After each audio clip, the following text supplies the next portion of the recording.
Hello, dear viewers. Thank you so much for joining me for this reading. It's several cards, different decks, and we have the plant cards on top. We'll talk about the spiritual significance of those and choose the pile that draws you. This is about what it is you really need right now. All right, and we'll begin. Okay, for those of you who chose the gooseberry, and talking about the gooseberry, that is, in the Hindu religion, the tree is considered sacred because the god of Vishnu dwells within it. So the gooseberry is amazing. It also is considered a plant, the magical properties to heal and protect all life. It's an assurance you're on the right path, even if things are a little uncomfortable.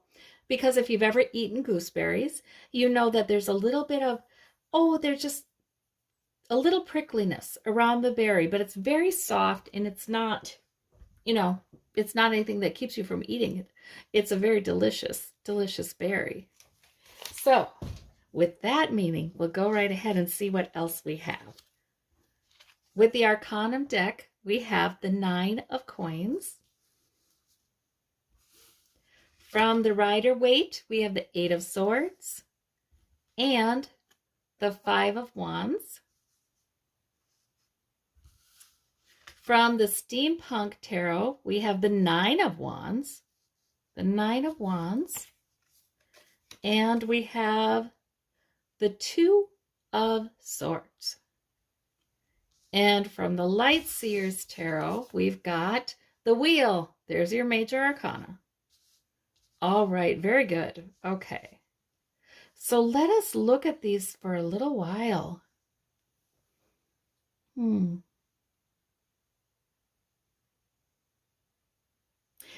I just see a lot of hesitancy in this reading.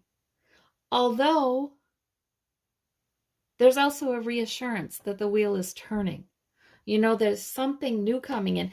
In fact, this 9 of swords to me suggests that it's been difficult.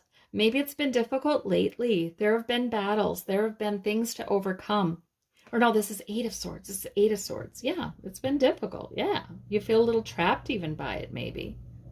And maybe there's a lot of internal conflict or conflict around you. And maybe you do feel a little trapped here. It's not been easy. There's the 9 of wands. There's the 9 of wands. In fact, things might have been not only difficult, but they kind of left you a little beaten, a little wounded, and indecisive. What do I do? However, look at this. The Wheel of Fortune says you don't need to do anything. Cooperate with the universe is turning. It's turning. It's turning. The wheel is turning away from this negativity and into something really great.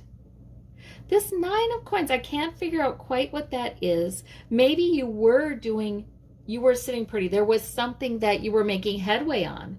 And that's also the self-made woman in her vineyard. She's not poor. Maybe there was something you were making real headway on. And then, difficulties again, and brings back a sense of feeling trapped, or brings back a sense of, oh boy, this could even be about the past. This 9 of wands, heck, that can be about trauma history. That can be about just a sense that I don't know if I can trust, do I have to always fight for what I need, that kind of thing. So, but these can be things from the past that are triggered. I feel like things were going in the right direction, and either that or you really have achieved a good deal, but now there was some difficulty that maybe reminded you of some things in the past, and had you really discouraged. It had you discouraged. It had you feeling like, I just don't know my way out of this. I don't know if I can come out of this. Maybe it did involve conflict and not knowing quite what to do. But you know what? All things change. I feel like it's almost like This made you doubt that that wheel of fortune was turning. It's almost like you've had the wheel of fortune already before in other readings, and this made you doubt it. Don't. This is clearly saying do not doubt the wheel is turning. Maybe that wheel turns a little slowly, you know, and maybe you still have flare-ups of some of the same trouble as the wheel is turning, but that doesn't mean that wheel's not turning. The wheel is still turning into a new place, a good place for you. I would say a much better place. Given these cards, I would say, hey, it's coming into a much better place. As far as your Two of Swords goes, you know, sometimes it's hard to make a decision and we don't know how to go forward. Like this woman, she can go forward. She is not trapped. She thinks she is because of the blindfold, but she's not trapped. She certainly can go forward. But there might be a sense of, well, which way do I go? How do I take this? What do I say? What do I plan? Well, guess what? Just cooperate with the wheel. It is indeed turning. And it's a matter of having faith that more will be revealed. You know, the blindfold will come up. More will be revealed. And the fact that the gooseberry laid on top of this particular deck suggests to me that there's a lot of healing and protection. You don't need to be guarded. You don't need to be worried. And even if there may be conflict, it's not going to harm you. There's protection, there's healing, there's a lot of power around you right now, and that works with the Wheel of Fortune. All right, well, thank you, pile number 1. Please let me know in comments what this meant to you, if you're so inclined. Thank you. Okay, now for the next one, we have the buckwheat. Now, the spiritual significance of the buckwheat is, you see, I looked these things up.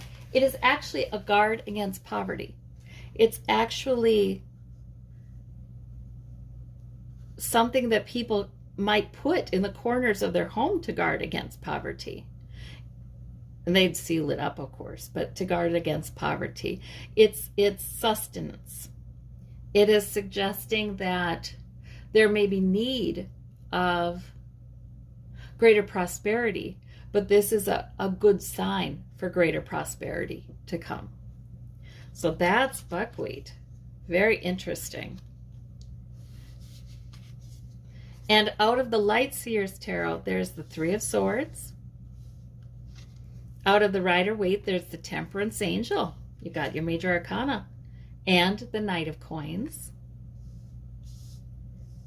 And out of the Steampunk Tarot, there is the Ten of Swords. Interesting. And there is the 8. Oh, no. No, this is the Death card. This is the Death card. It's interesting getting used to these new decks, but this is the Death card. Very interesting. So you have 2 major arcana here. Something is obviously ending, and with the 10 is a completion and the Death card. So something is obviously ending or has ended. And what do we have with the major arcana, the Tower? Okay. And we'll put our buckwheat here as well. So it looks to me like, yes, there has been something that's been kind of tough and maybe changed things for you. With this Tower, the Ten of Swords, the Death card. Like, have you had anything in your life where you felt like, okay, I am absolutely done, beyond done with this. There's nothing in me that wants to go back. There's nothing in me that wants to turn back toward that person, that thing, that way of being, that who knows what, that job, that idea about what I should be doing or about myself. There's nothing in me that wants to turn back to that. It is done. I mean, really, really done. And that might be something that only came after many, many chances, only came with that Three of Swords after repeated disappointments, repeated hurts, repeated frustrations. It's gradual. You are very gradual. Now, this Temperance angel, I feel like, is a reassurance that if you feel like, maybe you feel like you've been too gradual, well, that Temperance angel would say, no, no, that was wise. That was wise.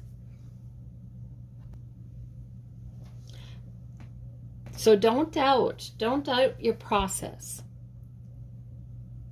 Maybe for some of you, there's been something, and this is with work too. You've been very steady, but maybe for some of you, there's something that you keep on trying to do. You keep on trying to make work, and it could involve your work. It could involve something you do for daily sustenance, security.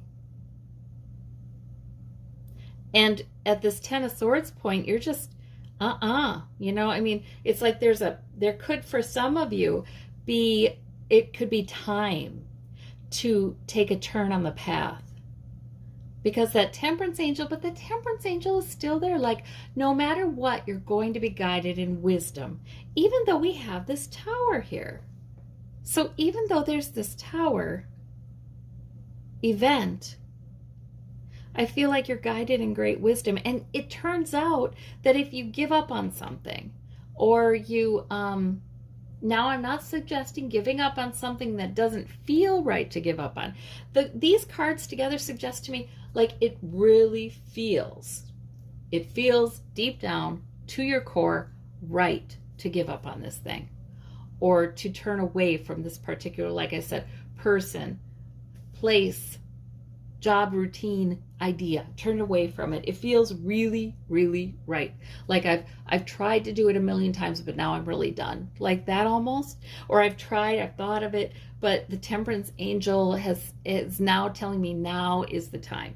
And maybe there was an event. Maybe there's an event with this Tower that makes that clear. Or sometimes the Tower can just be like a lightning bolt to the head where, oh, I get it now. I see it so clearly. I see it so clearly.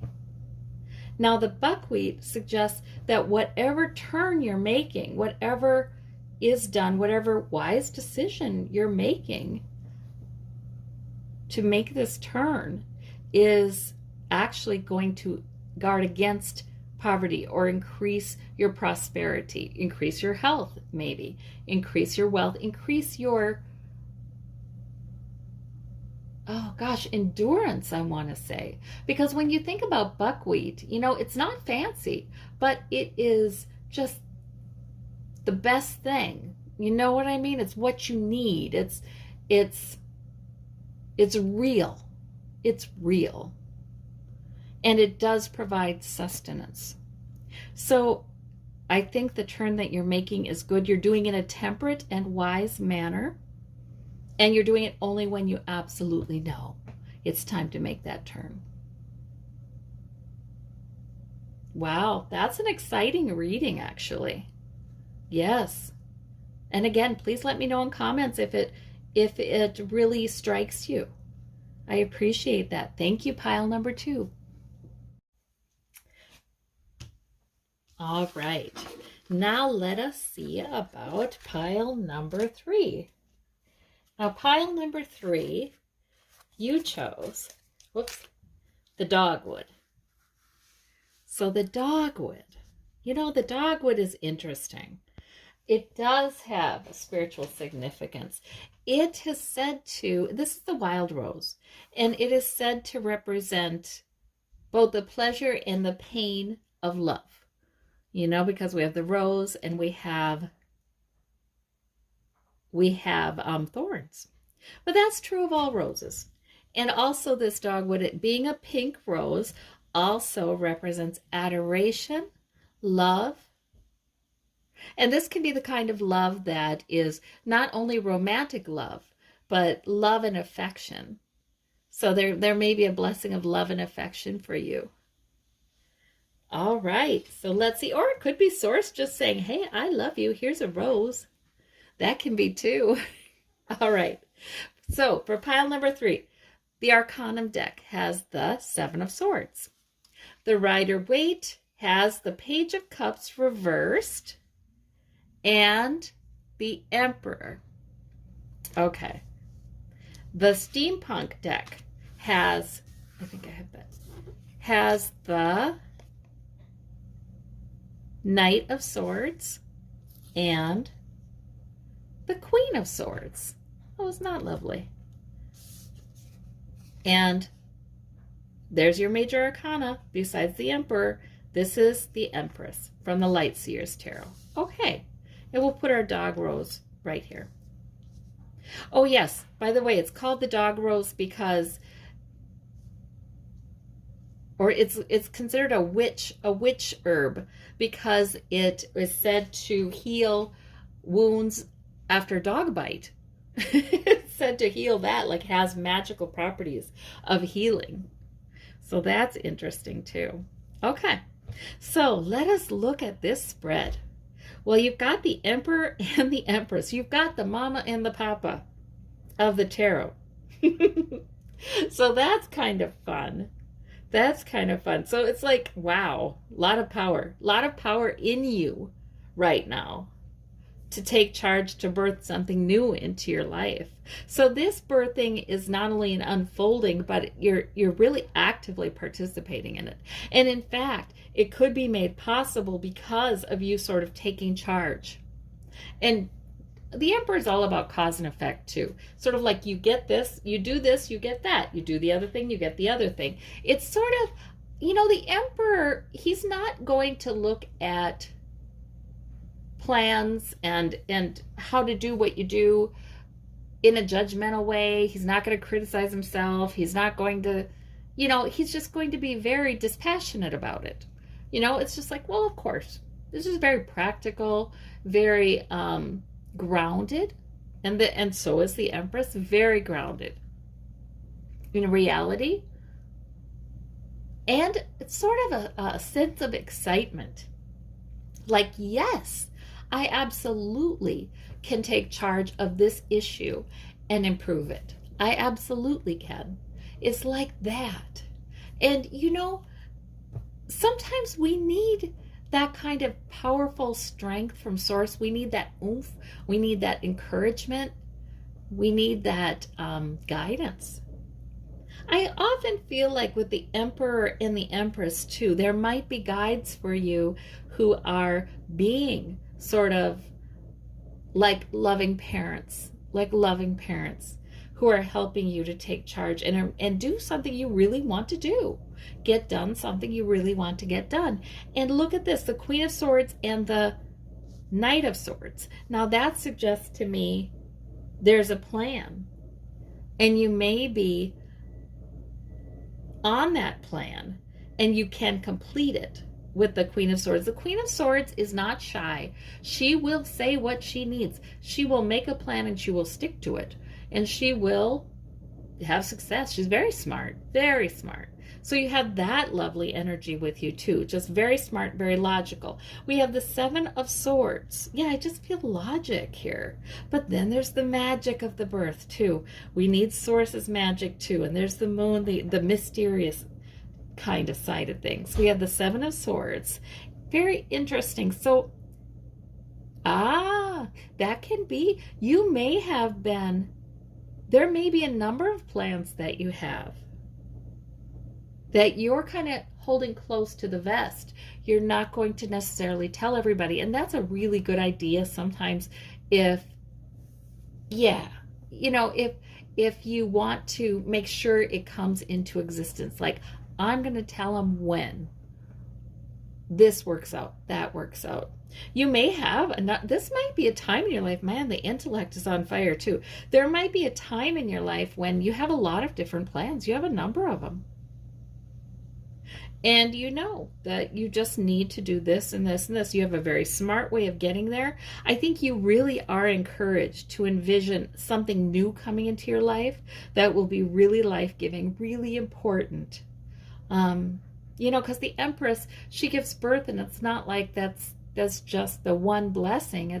This is something new that takes your life perhaps in a new direction. Now we have the Page of Cups reversed. There is some good news coming in. You may not have been hearing it. That's what I'm getting from the Page of Cups reversed. A lot of this I feel like is very private, but yet this power that's in you and the plan is great. Yes. So there may be some good news coming in and you're not quite hearing it, or you have, well, you know what? Sometimes there's that too. Sometimes the Page of Cups shows up just to say, okay, all this is very serious and everything, but don't forget to have fun. Sometimes the Page of Cups comes in to say, please don't forget that this is all fun. You know, we can have an attitude toward our plans coming to fruition or pursuing our plans that is fun if we really have faith that, yes, it's going to work out all in the right time, because so the Empress is not exactly in charge of picking the day when the baby is born, right? So it's sort of like, I have faith, it's growing, it's a good plan, I do have the power to do it, and something good is going to be coming in. Interesting with the dog rose, I'm trying to think about how the dog rose is really a part of this reading.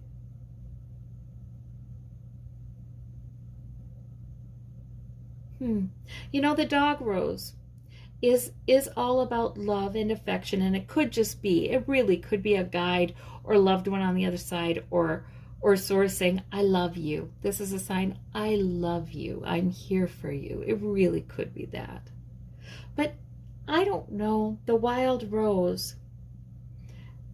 Has anybody ever seen the wild rose? It's quite beautiful. I know it's in the UK. This climbs up walls in the UK. I know here in Minnesota, it was definitely a prairie plant. It's a beautiful, beautiful plant. It's sort of like a surprise. Like you're walking along and there are the grasses and it's all lovely and everything, but you know, they're fairly they seem pretty ordinary. And then you have the surprise of just walking by these beautiful rose bushes. It's like, wow, did anybody plant them? You know who planted them? God planted them, right? I mean, the source planted them. So this really could be a loving symbol from source, from your higher power, from whatever it is you call the divine. It really could be. Just please receive that love, because this is the cooperation of the universe. This isn't all, you know, yes, you have a beautiful plan, but this isn't all about your plan and your agency, your push. This is something natural that just is coming in, that you can receive. It's a gift. It's not, even though you might have a wonderful plan, it's not necessarily the exact result of that. There's also a lot of favor from source in bringing this new beginning and this new life-giving thing into your life. There's a lot of favor. There's a lot of blessing that is just because you're loved. That's interesting. Well, thank you so much, pile number 3. I hope you all have a wonderful, wonderful day and week and month, and I will talk to you soon. Bye-bye.